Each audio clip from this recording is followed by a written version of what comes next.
Let's talk now to Jeff Moon, who's a former US Assistant Trade Representative to China. Welcome to the programme, Jeff. Jeff, great to see you.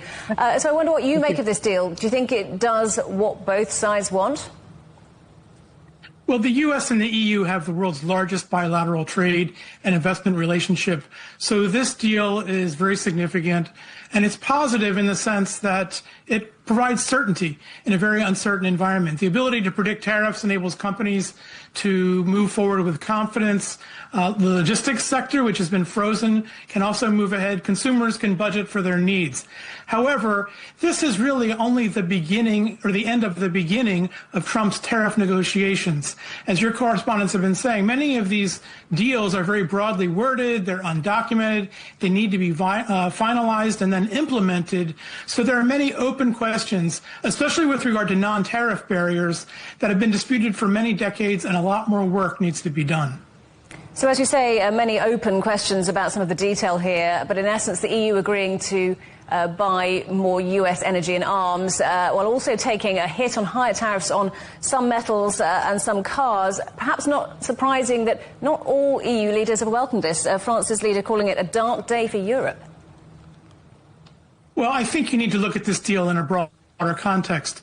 The U.S. had a trade deficit last year with Europe of $230 billion. American and EU leaders have agreed on the need to rebalance that relationship.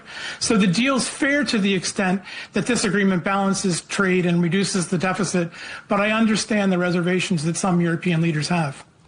So what do you think it might change globally and potentially affecting the way that global trade works, thinking about maybe semiconductors, pharmaceuticals, green technologies? Will this shift things there?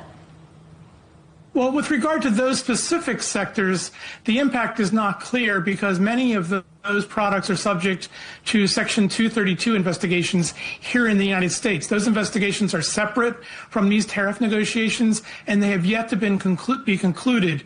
We know that the steel and aluminum tariffs have not been affected by these negotiations, but one of the open questions is the relationship between the deals that have been reached and the ultimate outcome of those investigations. So these are questions that we just need to wait to resolve.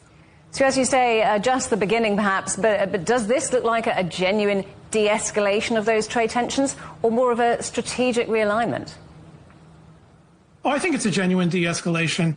And as I said, it's most important. We were talking before about tariffs as high as 30%, which would really be cost prohibitive.